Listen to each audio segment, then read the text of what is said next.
that it was a gift that God gave us. And that we're lucky that it just comes easy to us. It comes naturally to us. But you don't understand. We have laid every brick with our own hands. We've poured the concrete with our own hands. It was a daily effort. It didn't come as some gift from the sky. We had to put time, sweat, our tears into building that foundation with God. And God asks each one of us to build your own foundation. My foundation will not be strong enough for you. You've got to build your own foundation. My faith is strong enough for me, but not for you when the storms of life come. We've all got to build our own foundation with God. Each one of us will be tested. Our foundations are about to be tested, America, like no other generation, because we're in the end times, God said. And God said many Christians, His people who know Him, who know His Word, will not make it through. Because there's cracks in your foundation. Your foundation was built on sand.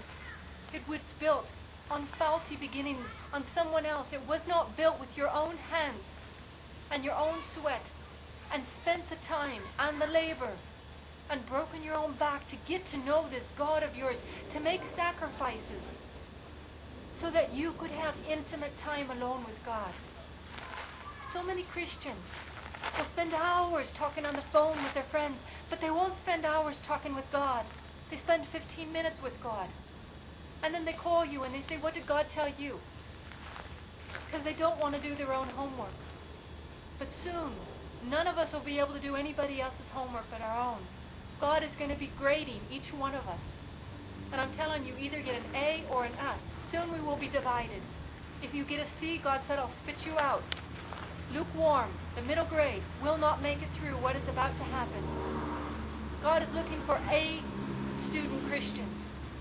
Did you study? Did you pass the test? Do you know Him? Do you honor Him? Do you glorify Him? Is your life glorifying Him?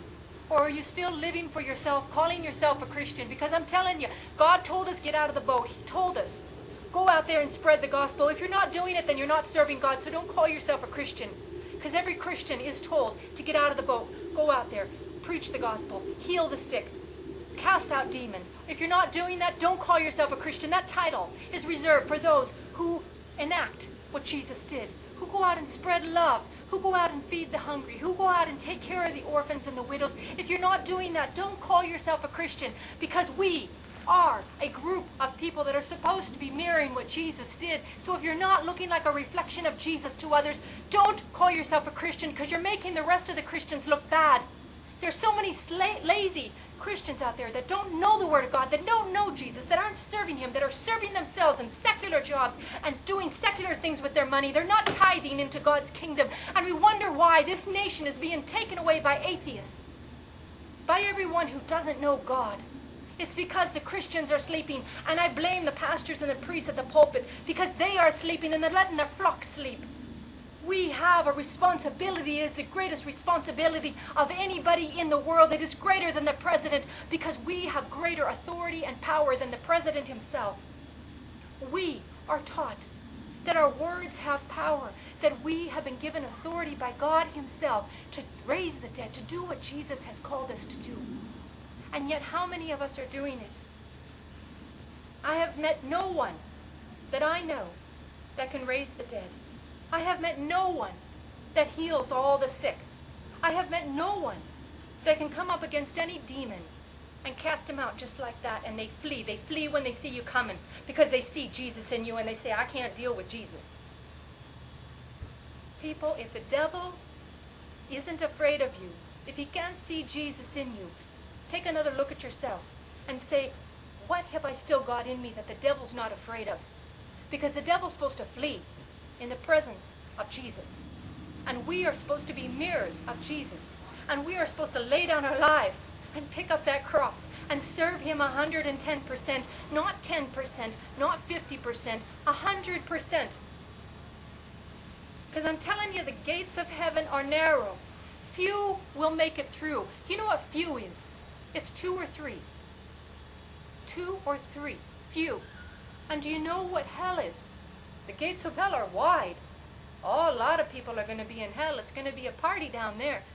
I'm telling you, we've got little time left, and you don't know how many days you have left.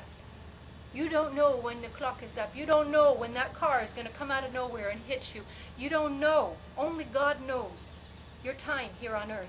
And God knows what you were sent here to do. And He knows when you're slacking. He knows when you're not doing what you were called to do. He knows when you have let fear come in and control you more than Him. He knows when you have let worry come in and not trusting God. He knows everything. He knows when He's been replaced by something.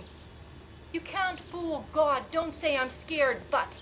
No, get that fear out of you. You can't say, I'm worried, but. It's like, no. You either trust God or you don't. You either have love in your heart or you don't. Christians, we have little time left. Don't keep walking on both sides of the fence. You either have love and peace and hope, or you have fear and anger and worry. And I'm telling you, if you've got that fear, that means you're not walking with the Lord, because fear is not from the Lord. It is from the devil. It is from this world. You've taken your eyes off of God and you've put them onto yourself. You've put them onto this world. And you will be held accountable for your thoughts. You will be held accountable for where you put your eyes. You will be held accountable for every emotion, because you're in charge of you. God's given us choices. What are you doing with those choices? There's not much time to keep making wrong choices. Get your act together. Walking a Christian life requires discipline. It's not easy all the time. It's not fun all the time. It's not a picnic. You get attacks from the devil all the time. You've got to be prepared. God said, my people are weak because we've forgotten to put on the armor of God. He said every day you've got to put on the armor of God.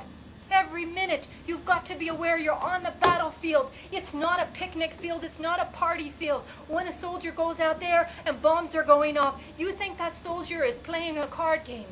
No, he's got to make sure every step he places is in the right place so he doesn't get blown to bits. God says, my people, tell them this is the real battle. This is the real battlefield. You're fighting a real enemy. And my people are perishing. My people are weak. My people keep running back. And the devil keeps taking more ground. America, this is getting serious. We're losing more ground every day. When are we going to get off of our back ends and get out there and fight? And we fight it with our faith. We fight it with being disciplined Christians every day and learning how to walk in the Spirit, learning how to put on the armor of God, learning we have responsibilities. Stop looking at what you want. You want a nice car, you want a nicer apartment. Forget about that. The time is short. Get out there. Forget your apartment. Get a tent. Serve your Lord. There's little time left. And I'm telling you, hell is not a place you want to spend eternity. You want to go to heaven. Pay the price now. Get your ticket, your guaranteed ticket to have the best place for the rest of your life. Don't give up everything for just one moment of selfishness. Because this security that you have now is about to be removed. And soon, everything you have in your life is about to be removed. And your faith will be exposed. So you're naked before the Lord and before the world. And I'm telling you, to stand naked before the Lord, you will feel your filth. You will feel your sin. And you will wonder why you didn't come back to Him sooner. God is about to reveal all of us. Remove everything that is keeping us from Him.